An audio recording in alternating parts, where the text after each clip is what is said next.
of J.J. Rawlings, abridged version. He fulfilled his purpose, former President of the Republic of Ghana, first President of the Fourth Republic. He who lives only to unto himself withers and dies, while he who forgets himself in the service of others grows and blossoms in life and in eternity. G. Hinckley.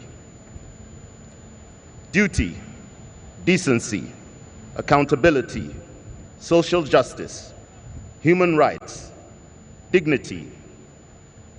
These are all values that former President Jerry John Rawlings not only held in high esteem, but practiced every day during his time on earth.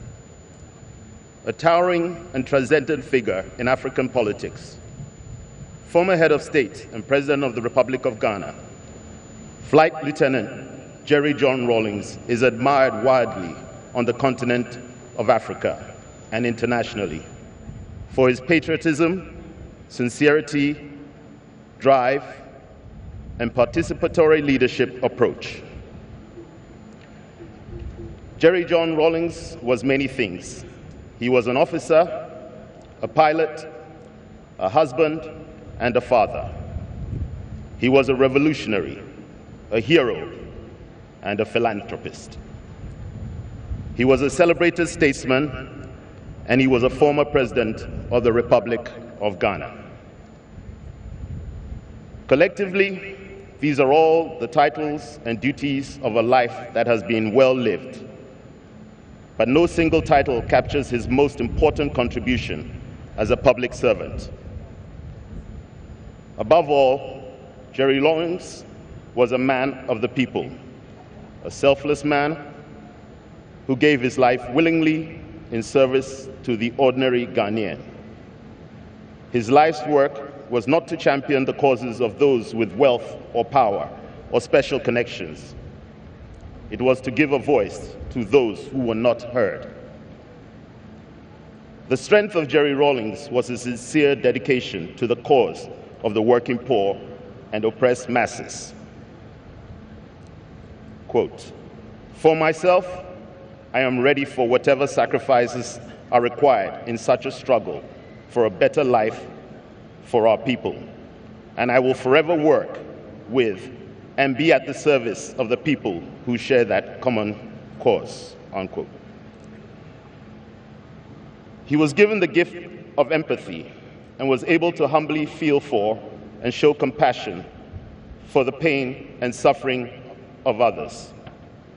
The sick child who could not see a doctor, or the young soldier denied his basic human rights. He understood the language of the people, and he articulated it with all conviction and empathy. By calling on workers, soldiers, farmers, policemen, teachers, and students to raise their consciousness. Known for his anti-corruption credentials, Jerry Rawlings was a profound and fearless advocate for social justice, accountability, and the political and socio-economic empowerment of Ghana's people. He eventually made his mark on the world by committing to a purpose much bigger than himself. For Jerry Rawlings, that meant answering the highest of callings, which was serving his country in a time of extreme deprivation. Throughout his life, President Jerry John Rawlings used his gift to touch as many lives and right as many wrongs as the years would allow. Early life and education. Jerry John Rawlings was born on June 22, 1947, in Accra, Ghana. He was first named Jeremiah Rawlings John and was baptized Roman Catholic. His father, James Ramsey John, a pharmacist from Scotland, migrated to the Gold Coast, Ghana in 1935 to work and become head of the Kingsway Chemists. His mother, Madame Victoria Abutri, from Jelokupe in the Volta region, was the head of the catering department at the State House. Raised by his mother, she wanted her son to be a doctor. But at the young age of 6, Rawlings recalled telling his mother that he wanted to be a pilot. He enrolled in the prestigious Achimota School in 1961, where he was very active in the school choir and Red Cross. He also excelled at the Cadet Corps, which suited his no-nonsense and disciplined personality. It was therefore not a surprise to his classmates when he joined the Ghana Air Force. Jerry Rawlings was also one student who stood up to bullies and described by his year group as someone who always looked out for the weak and vulnerable and defended them. With his sole passion for flying, Jerry Rawlings enlisted as a flight cadet of the Ghana Air Force after Achimota in August 1967, and was subsequently selected for officer cadet training at the Ghana Military Academy and Training School in Teshi, Accra, when he enlisted as a flight cadet at the age of 20. Jerry's surname was changed from John to Rawlings. Assuming John to be a second Christian name, the Air Force administration made a clerical error and recorded Rawlings as his surname. He has been known ever since as Jerry John Rawlings. As part of his ongoing training, he was posted to the Takoradi Air Force Base in the Western region in 1968, where he subsequently advanced and became a commissioned pilot officer of the Ghana Air Force in January 1969, and was awarded the Distinguished Speedbird Trophy for his outstanding airmanship. He got posted to No. 1 Transport Squadron for his operational conversion and training on the DHC Otter aircraft. In June 1970, Jerry Rawlings was posted to the Communications Squadron, Air Force Station, Accra, as a squadron pilot flying the Beaver aircraft. And shortly after, in December 1970, he was then reposted to No. 1 Squadron, Air Force Station, Takoradi, to continue with his operational duties as a squadron pilot on the Beaver and Otter aircraft. Just a month after January 1971, Jerry John Rawlings was interviewed and selected to join the prestigious No. 4 Fighter Squadron at the Air Force Station in Accra.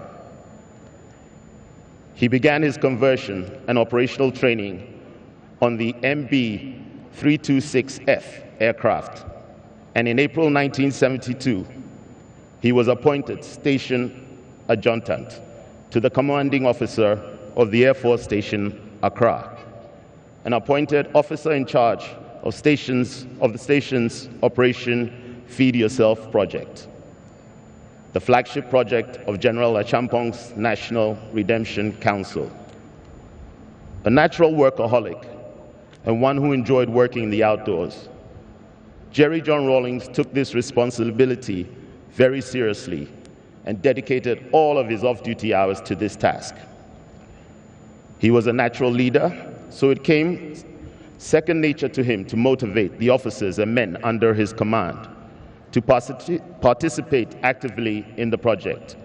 He single-handedly operated the station's tractor to plow all arable lands on the Air Force Station, which earned him the admiration of the officers and especially the airmen.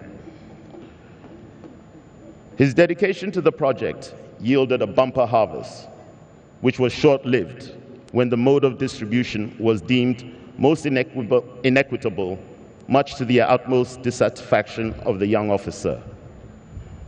The majority of the harvest went to the commanding officer, which was a common practice in the Ghana Army at the time. He openly expressed his dissatisfaction when approached by the commanding officer with the order, "My boot is open, fill it." His utterances earned him the respect and endeared him to the hearts of the officers and especially the airmen. This singular event in his career propelled him as a unique and empathetic leader who cared for the welfare of his men and the downtrodden. In June 1973, Jerry Rawlings was reposted to the No. 4 Fighter Squadron to continue and complete his operational training on the Air Macquis aircraft. The training was made up of general formation flying and combat, as well as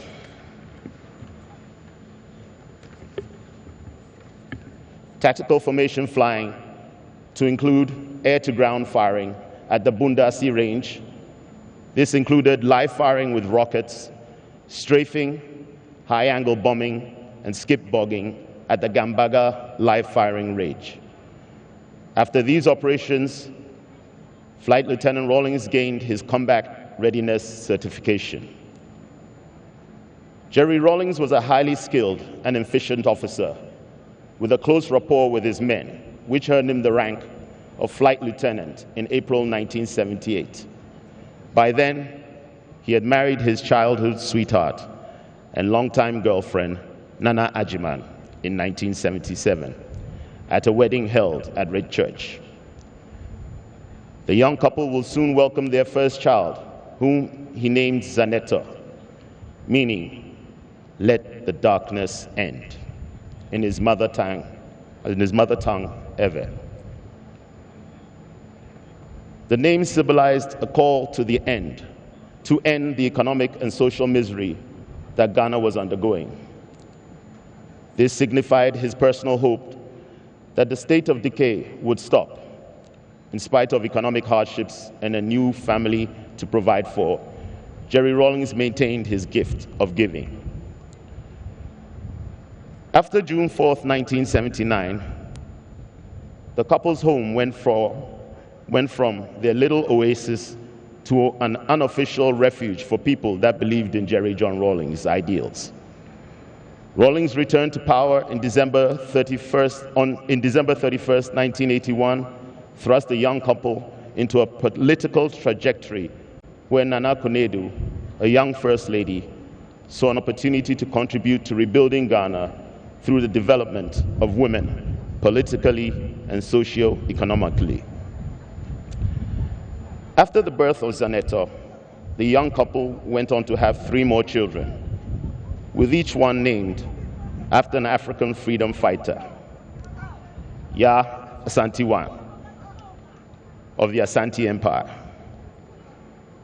Princess Amina of Sokoto and Zaria, and Kimati of the Kikuyu people, a strong indication of his political ideals and that we have a duty to fight for what is just, even at the cost of our own lives.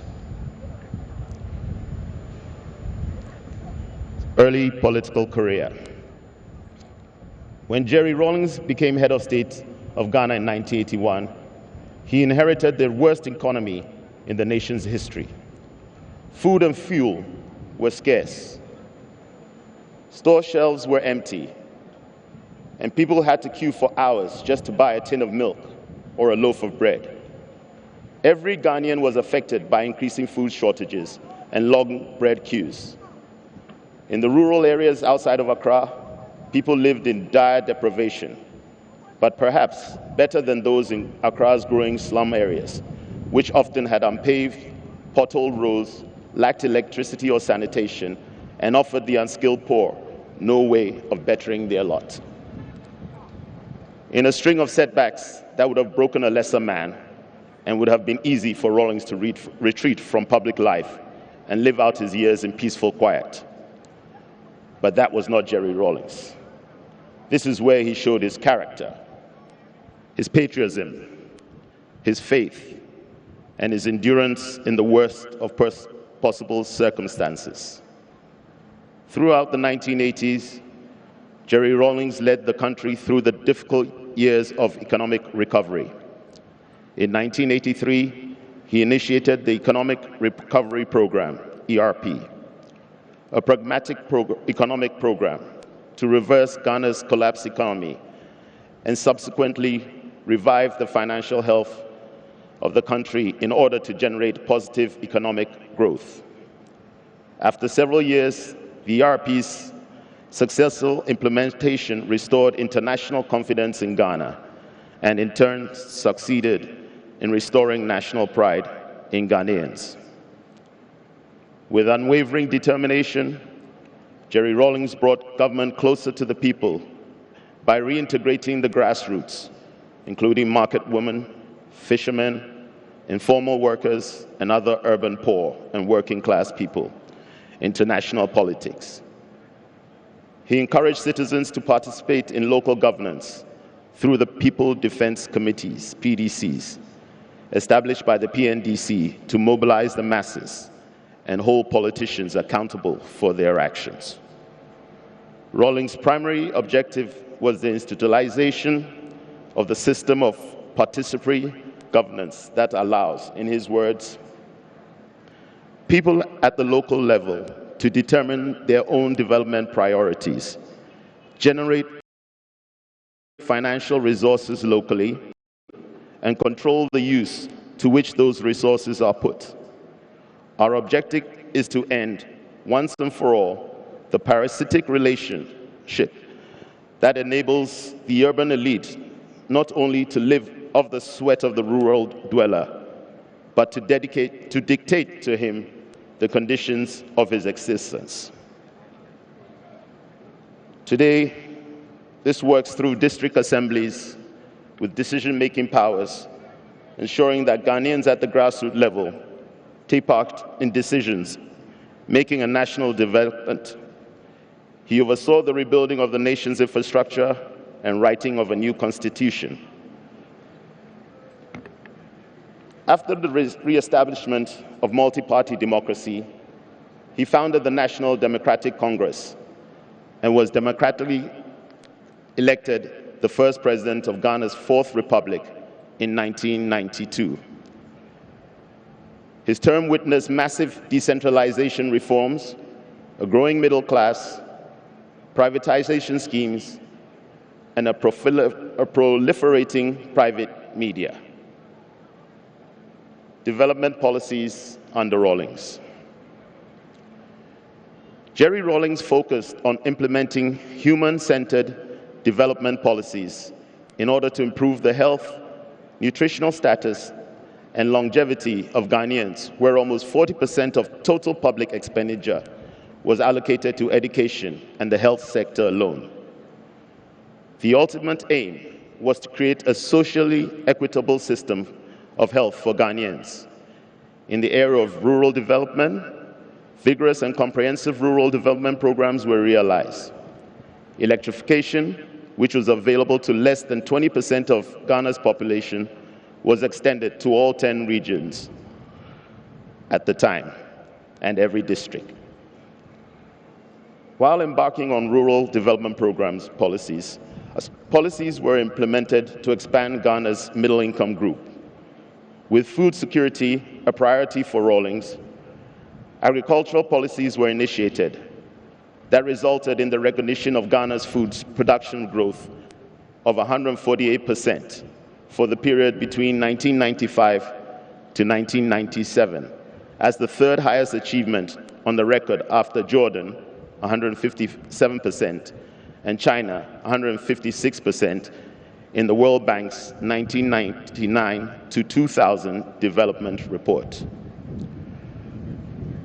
Aggressive policies were implemented to support Ghana's traditional export industries, such as gold and cocoa, and also to diversify its export content. In 1994, Ghana Investment Promotion Center was created to encourage and promote investment in Ghana.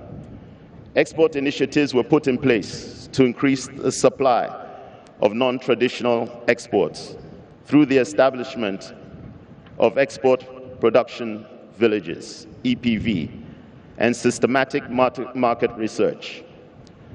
As part of the government's policy to attract viable foreign direct investment to Ghana, the Free Zone Scheme was implemented in 1997.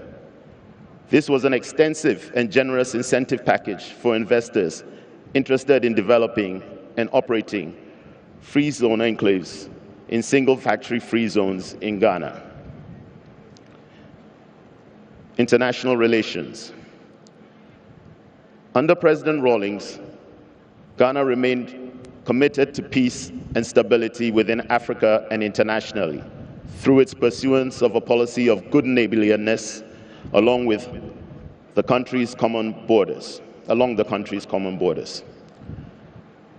This was consistent with Ghana's commitment to peace and stability and crucial to the social economic development of Ghanaians.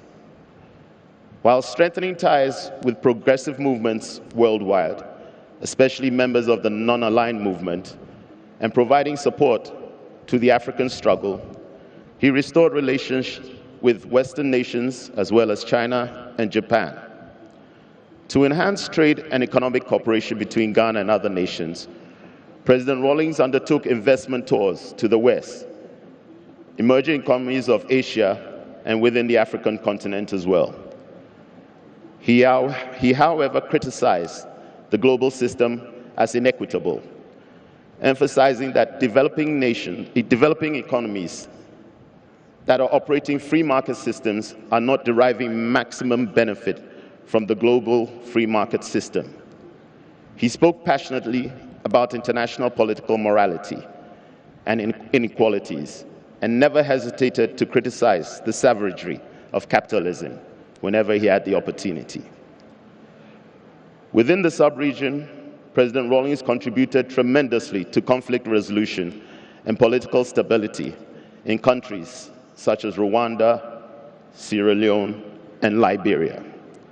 Under his leadership, the Ghana Armed Forces regained its reputation as one of the finest and most disciplined forces in military operations around the world. His special interest in the armed forces can be credited to his early career in the Ghana Armed Forces, where he showed exceptional skill and acumen while proving himself as a distinguished fighter pilot. His experience as a military strategist was a major contributory factor to Ghana's record in conflict resolution in the sub-region.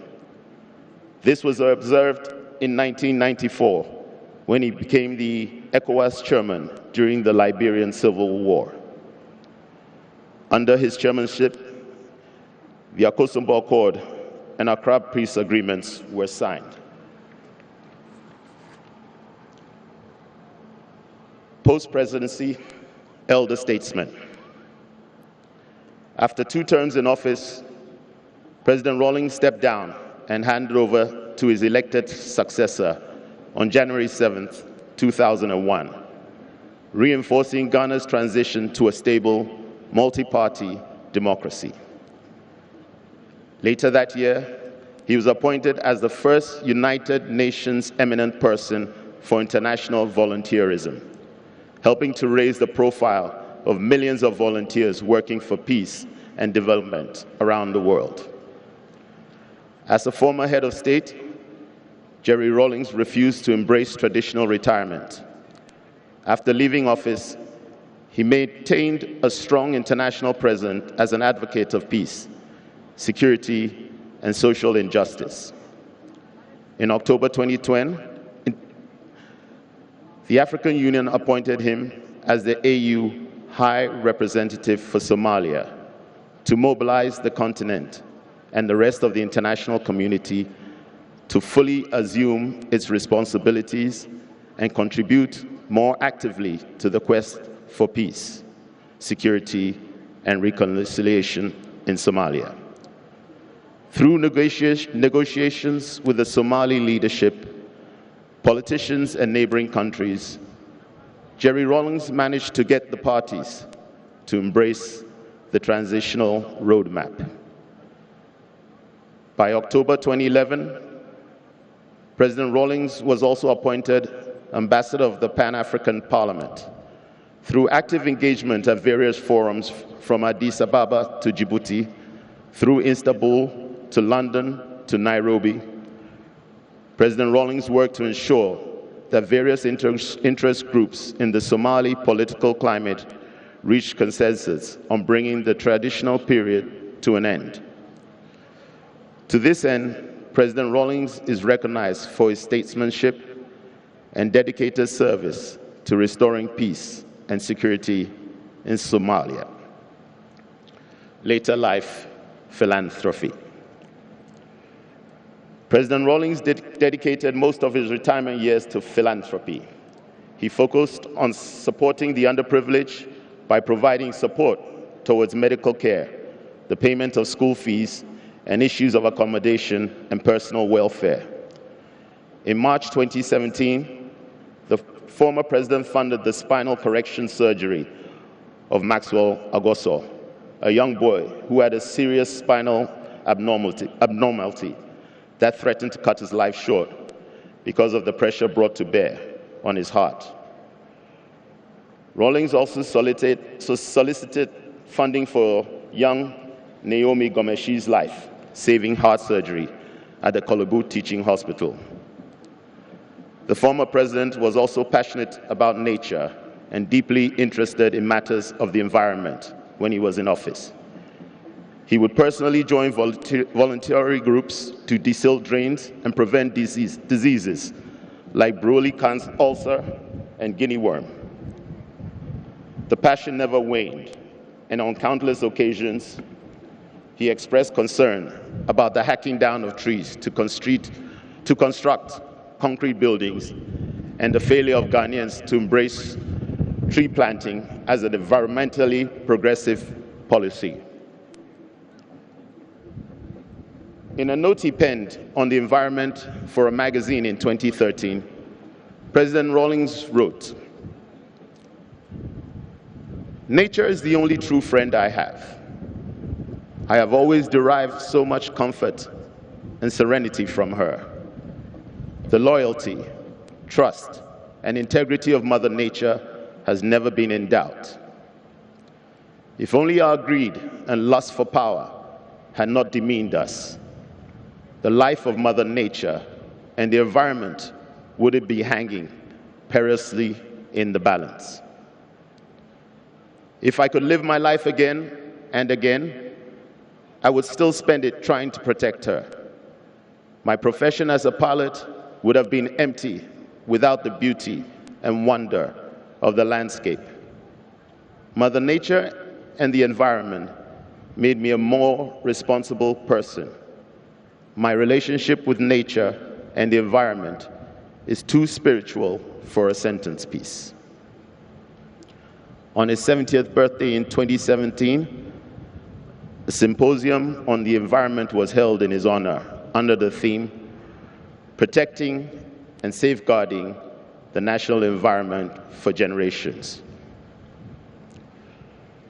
Conclusion. Jerry Rawlings has gone home now, leaving those of us who grieve his passing with the memories he left behind, the good that he did, the sacrifices he made, and the dreams he kept alive. We are forever grateful for his courage and conviction, his humanity, and his compassion for others. But above all, we love Jerry Rawlings for what he represented: a determination to succeed against the odds, humility, an innate sense of social justice, and a tremendous sense of service to country. He gave to himself with intelligence and energy and devotion to duty. In the words of William Shakespeare, "I have touched the highest point of all my greatness, and from that full meridian of my glory, I haste now to my setting." Jerry John Rawlings, your work on earth is done, and your life and legacy will be an enduring reminder that a life of service is a life well and greatly lived. May God bless Jerry Rawlings, and may he rest in eternal peace. Freedom must be enjoyed on mutually respectable terms, not on one man's terms. If it's on one man's terms, then it's not freedom. The golden rule must apply. You see? I want the best for you. I want the best for all my people in this country. But let's learn to make the golden rule apply.